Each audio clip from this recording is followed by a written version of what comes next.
Bien-aimés dans le Seigneur, nous voulons commencer notre prédication au nom du Père et du Fils Saint-Esprit. Amen. Le thème que je vais développer aujourd'hui, c'est un thème qui concerne l'ascension. C'est le thème qui m'a été confié. On va parler de l'ascension, mais la signification de l'ascension pour l'Église d'aujourd'hui. Nous allons regarder ça dans le livre de Luc, Luc 24, le verset 46 à 53. Lisons au nom du Père. Luc, chapitre 24, le verset 46 à 53. Lisons au nom du Père. Et il leur dit, et il leur dit ainsi, ainsi il est écrit que le Christ souffrira, qu'il ressusciterait d'entre les morts le troisième jour, et que la repentance en vue du pardon des péchés serait prêchée à son nom, à toutes les nations, à commencer par Jérusalem. Vous en êtes témoins, et voici j'enverrai sur vous ce que mon Père a promis, mais vous resterez dans la ville jusqu'à ce que vous soyez revêtus de la puissance du haut. Il les amena jusque vers Béthanie. Puis il leva les yeux et les bénit. Pendant qu'il les bénissait, il se sépara d'eux et fut enlevé au ciel. Pour eux, l'avoir adoré, ils retournèrent à Jérusalem avec une grande joie. Et il était continuellement dans le temple et bénissait Dieu. Amen.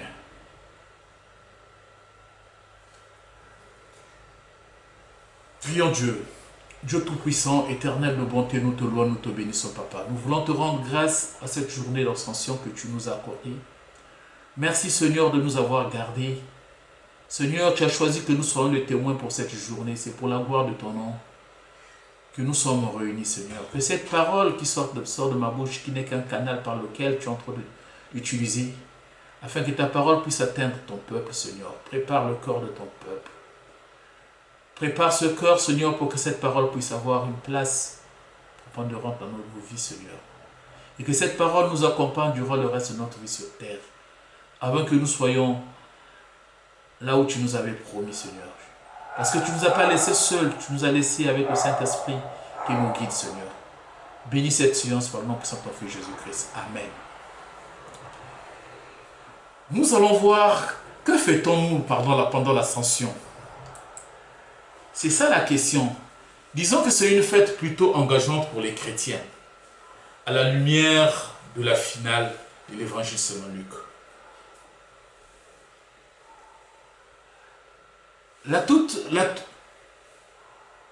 Le texte que nous sommes en train de lire en ce net moment, ce texte nous explique qu'est-ce que l'évangile selon Luc, l'évangile de Luc, nous donne. Nous voyons la place de l'énergie dans lesquelles l'ensemble du récit, le livre de Luc est en train de mettre. Le troisième évangile, il se termine par une double recommandation. Des recommandations qui se terminent par rapport à cet évangile. L'évangile de Luc nous donne deux recommandations. Il y a deux doubles mouvements. Les disciples sont en train d'assister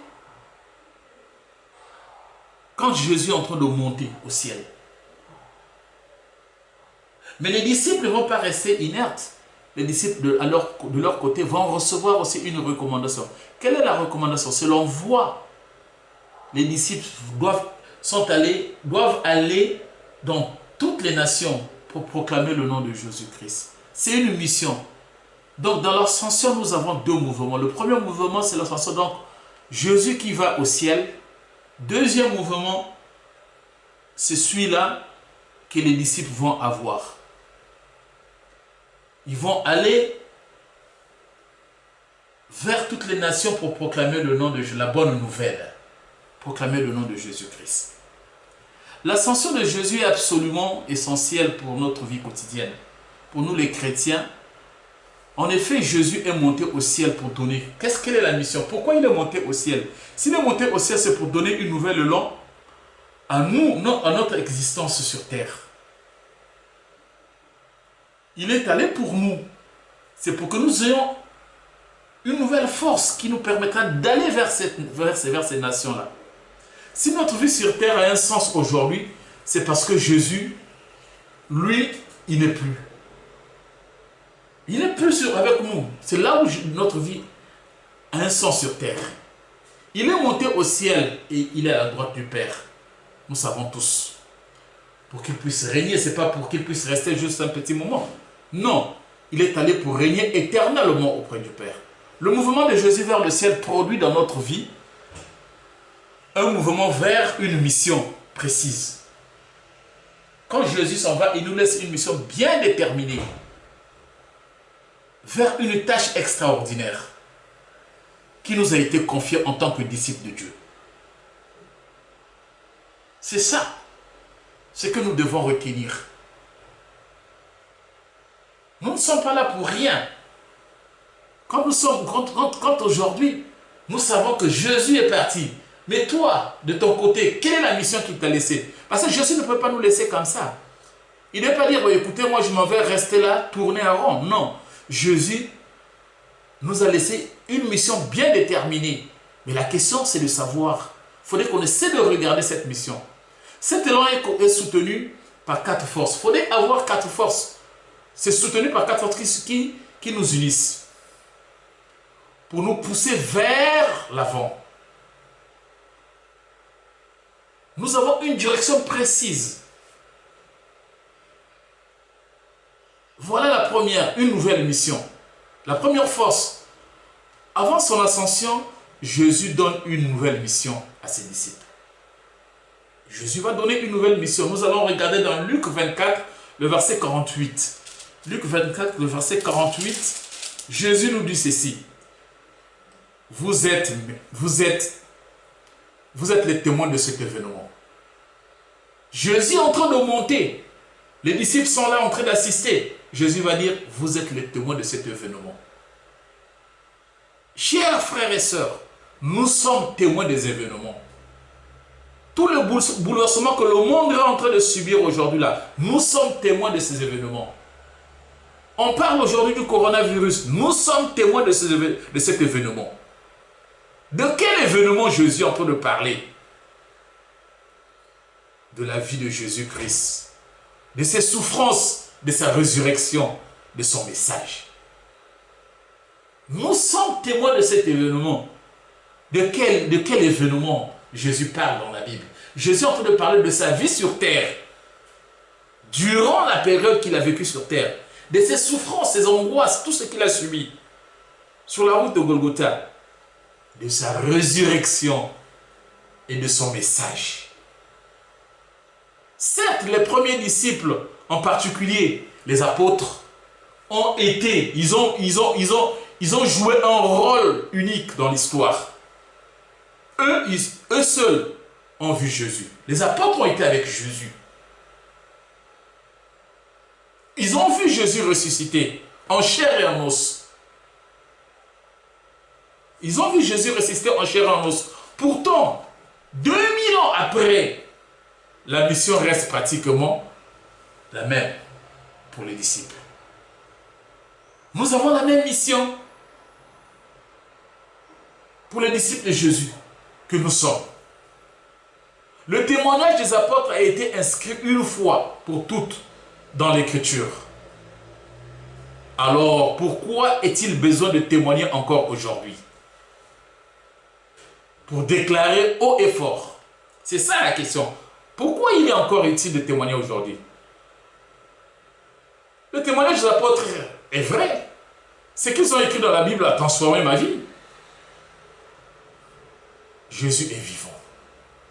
Parce qu'il est la seule explication possible du changement.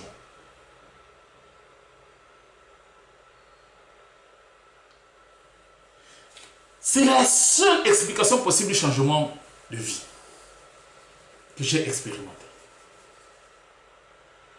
Depuis ma rencontre avec lui, je n'ai plus les mêmes aspirations.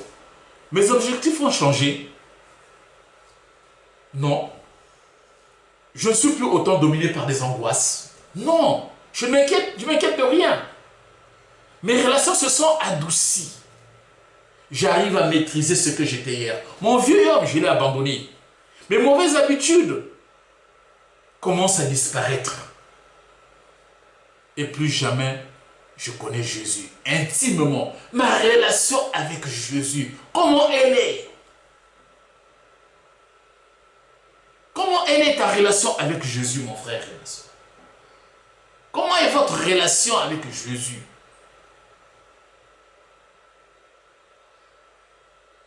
Oh. Elles perdent leur emprise sur moi. Ceux qui m'haïssaient, ceux qui parleraient mal de moi, ceux qui ne veulent pas me voir, mes ennemis, ils n'ont pas l'emprise sur moi, le contrôle qu'ils avaient sur moi. Non. Dès lors que Jésus est en moi, ce contrôle-là, ce lien-là se casse. Ça n'existe plus. Ça n'existe plus. J'ai une paix intérieure. J'ai une paix intérieure que je n'avais pas auparavant. Je n'avais jamais, parce que je me suis pardonné. Je me suis pardonné. Comment expliquez-vous tout cela? Je connais une seule explication plausible. Jésus est vivant et il règne dans le ciel, depuis le ciel. C'est pour cela que moi j'ai la paix. Ce qui lui permet d'orienter aussi le cours de mon existence. C'est Jésus qui oriente le cours de mon existence. Parce qu'il est là-bas, il est en train de tout manager. Ce n'est pas moi, je ne contrôle pas ma vie, mais c'est Jésus qui contrôle ma vie. Il est en train de manager ma vie. Chers frères et sœurs, il nous arrive, nous croyons que c'est nous-mêmes qui sommes patrons de notre vie. Que nous pouvons nous permettre de tout dans notre vie. Qu'on est capable de tout. Non. Aussi fort que nous soyons, aussi robustes que nous soyons, sans Jésus, nous ne sommes rien. C'est Jésus qui doit prendre la première place dans notre vie. Nous n'avons peut-être pas vu Jésus en chair et en os, c'est vrai, mais nous l'avons vu agir.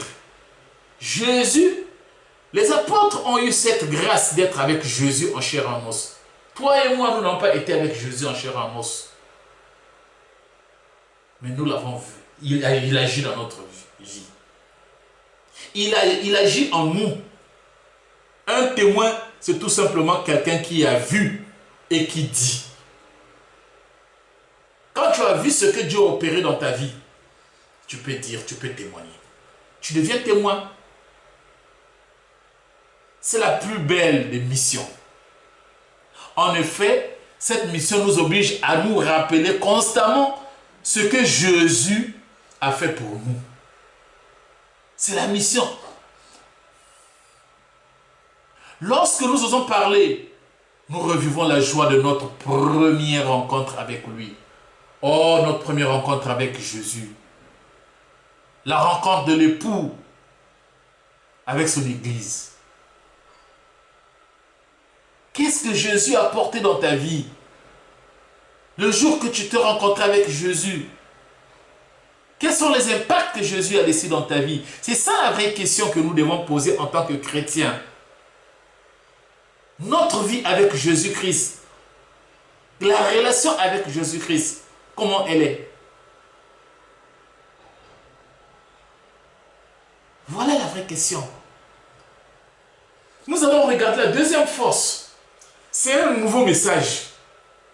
Le nouveau message que Jésus est en train de nous donner. Nous allons regarder dans Luc 10. Luc 10, le verset 9. Lisons au nom du Père. Luc 10, le verset 9. Nous allons lire au nom du Père.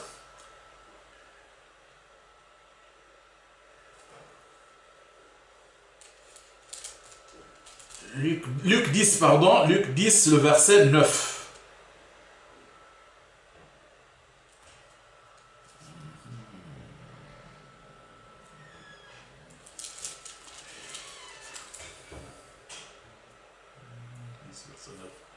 Jésus avait donné un message aux 72 disciples. Ce dernier devait aller de ville en ville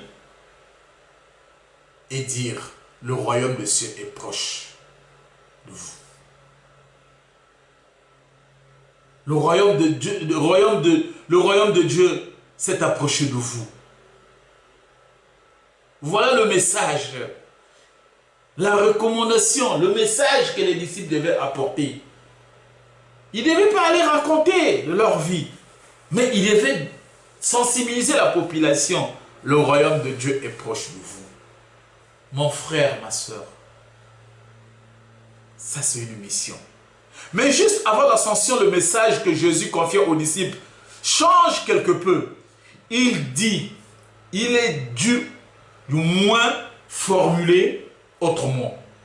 Ce n'est pas le même message, mais c'est presque la même chose. Il est clairement énoncé en Luc. On va regarder ça dans Luc 24, le verset 47. Il s'agit de la repentance. Lui, le message ici, on dit le royaume de Dieu est proche de vous. Ça, c'est le premier message. Mais avant l'ascension, le message que Jésus avait annoncé, c'était quoi? Il dit la repentance en vue du pardon de péché. Jésus a proclamé la repentance. Le royaume de Dieu ne peut pas, tu ne peux pas être candidat du royaume de Dieu si tu ne te repens pas. Il faut d'abord se repentir en vue de pardon de nos péchés. C'est le message en fait. Jésus n'a fait que développer le message. C'est l'évangile de la bonne nouvelle. C'est ce que Jésus... Parce que avant, il avait un autre discours, mais c'était le même thème. Et après, juste avant, il vous nous donne le vrai message en nous disant « Repentez-vous en vue de vos en vue de pardon de vos péchés. » C'est la repentance. Ça, c'est l'évangile de la bonne nouvelle, c'est celle-là. Ce message est pour nous une force qui nous donne envie de témoigner. Il est parfois difficile d'annoncer, chers frères, une bonne nouvelle.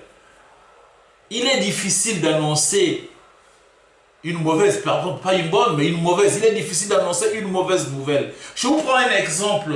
Quand vous avez un ami ou un parent qui meurt et vous avez été témoin, on vous demande de rapporter la nouvelle à la famille. De surcroît son épouse pour annoncer le décès de son mari. Vous savez, c'est difficile. Vous cherchez des voies et moyens pour essayer de trouver des astuces pour présenter le problème. Parce que c'est une nouvelle, c'est pas une bonne nouvelle, c'est une mauvaise nouvelle que vous venez annoncer. Mais nous sommes porteurs de la bonne nouvelle. Quand on est porteur de la bonne nouvelle, il y a plus de facilité. On est aisé, on est tranquille d'apporter la bonne nouvelle. Nous allons parler de la repentance parce que c'est là aussi la bonne nouvelle. Qu'est-ce que la repentance? C'est un changement de vie profond.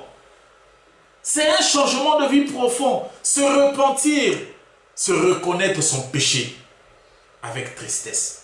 Il n'y a pas seulement reconnaître son péché, mais il y a l'état d'âme aussi. Quel est l'état que vous avez quand vous reconnaissez votre péché? C'est avec tristesse. C'est avec tristesse. Non seulement que j'ai reconnu avec tristesse, mais il faudrait aussi que je puisse renoncer et s'engager sincèrement à l'abandonner.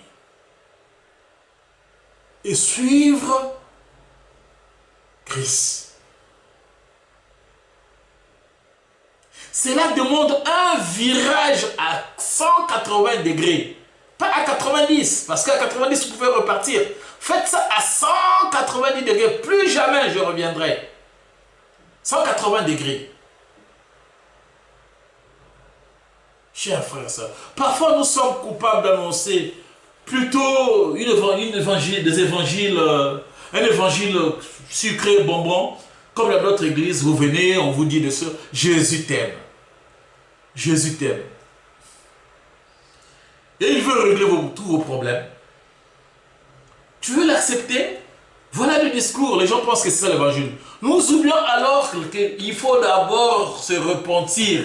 Ce n'est pas ça l'évangile. La mission que Jésus nous a donnée, ce n'est pas d'aller dire aux gens, Jésus t'aime, Jésus t'aime. Mais ça, c'est l'évangile. Bon, ça, c'est pour des gamins, ça. Expliquer à la personne qui doit se repentir, qui doit abandonner ses péchés et suivre Christ, renoncer, ne plus repartir, qui pourtant est essentiel à la réponse attendue à la face de l'évangile. C'est ça la réponse. Mais vous aurez des gens qui vont dire, ah non, le salut n'est pas gratuit. Oui, il est gratuit. Se repentir en vue d'être quoi? D'être pardonné, c'est tout. N'est-ce pas accomplir l'œuvre de Dieu pour être sauvé? C'est ça. Dans la Bible, foi et repentance sont les deux faces de la monnaie. Foi et repentance, ce sont les deux faces de la monnaie. Il est impossible de vraiment croire en Jésus-Christ sans que cela change notre vie. Tu ne peux pas croire en Jésus-Christ si tu ne te repens pas. Non, ce n'est pas vrai. Puisque tu continues encore dans tes vieilles habitudes.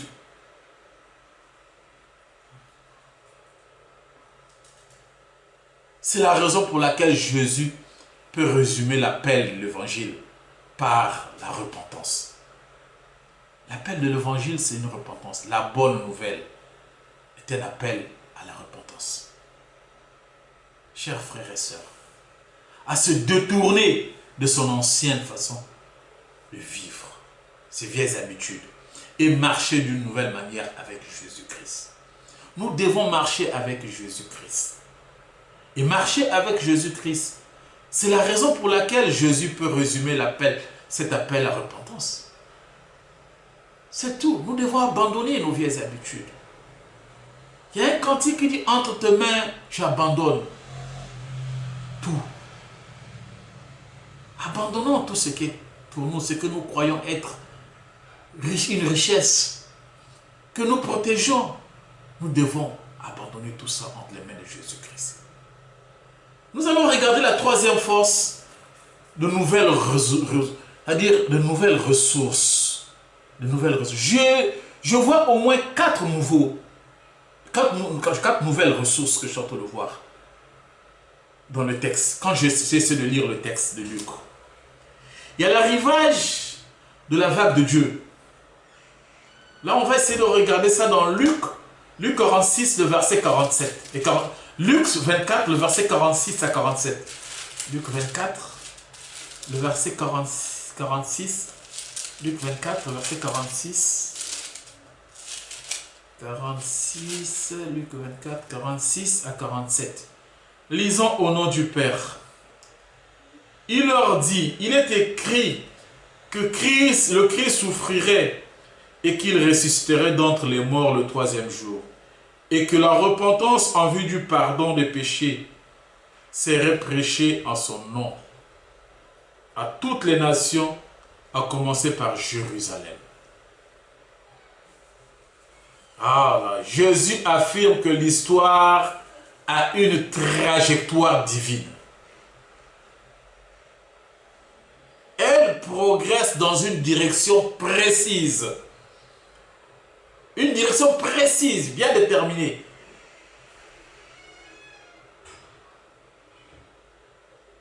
Voilà mon frère, voilà ma soeur. Cette trajectoire est inscrite même dans l'Ancien Testament. Nous pouvons voir ça. Regardez ce que Luc 24, 44 est en train de dire. Qu'est-ce qu'il dit? Le verset 44. Puis il leur dit, c'est là ce que je vous disais lorsque j'étais encore avec vous. Il fallait que s'accomplisse tout ce qui est écrit de moi dans la loi de Moïse, dans le prophète et dans le psaume. Ça a été déjà annoncé dans l'Ancien Testament. Sur cette trajectoire, 3 événements sont incontournables. 3 événements. C'est que c'est que la trajectoire de Jésus est en train de parler. C'est que la trajectoire que Jésus est en train de parler. Il y a trois événements incontournables. La souffrance du Messie, la résurrection et la repentance à toutes les nations. Les trois événements sur la trajectoire de Jésus-Christ. Il y a d'abord la souffrance de Jésus, du Messie, donc Jésus-Christ, la résurrection de Jésus-Christ et l'annonce de la repentance à toutes les nations. Voilà les trois trajectoires, ce que nous avons à suivre, ce que Jésus avait déjà prédestiné. Au moment où Jésus s'adresse aux disciples, dans le livre de Luc 24, les deux premiers événements sont accomplis. Quand Jésus était avec eux, les deux premiers, la souffrance du Messie, la résurrection, les deux premiers là, se sont déjà accomplis. Donc il y avait Jésus pendant qu'il était avec eux, la résurrection. Les apôtres l'ont vu. La souffrance, les apôtres l'ont aussi vu. Mais le troisième épisode, là où il dit la repentance, annoncer la repentance à toutes les nations, c'est ce qui est venu se réaliser après. Au moment où Jésus s'adresse aux disciples, dans Luc 24, les deux premiers événements sont déjà accomplis. Le troisième est sur le point de se réaliser. Ça ne s'était pas réalisé à sa présence. C'est pour cela, c'est ce qui nous amène dans le livre de Actes 10, sur l'histoire de Corneille. Vous pouvez consulter dans le livre de Corneille, dans Actes 10, du premier verset jusqu'au dernier. Vous allez regarder, il y a l'histoire de Corneille, un non-juif. Jusqu'au jour où les disciples de Jésus annoncent la repentance à toutes les nations. Jésus voulait que les disciples puissent apporter la bonne nouvelle. Bien qu'il n'était pas là, la mission que nous avons, la mission que le chrétien a sur cette terre. Pourquoi Jésus l'a laissé sur cette terre? C'est pour apporter la bonne nouvelle. La bonne nouvelle, c'est laquelle? C'est la repentance, abandonner les péchés.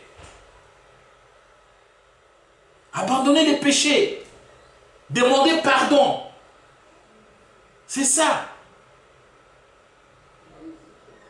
Or, l'annonce de l'évangile aux nations est l'accomplissement de trajectoire divine. Dans l'Ancien Testament, ça a été dit. Abraham, dans son temps, même dans Genèse, on va lire de Genèse 12, Genèse chapitre 12, le verset 3. Ça nous dit quelque chose. Genèse 12, chapitre 12, le verset 3.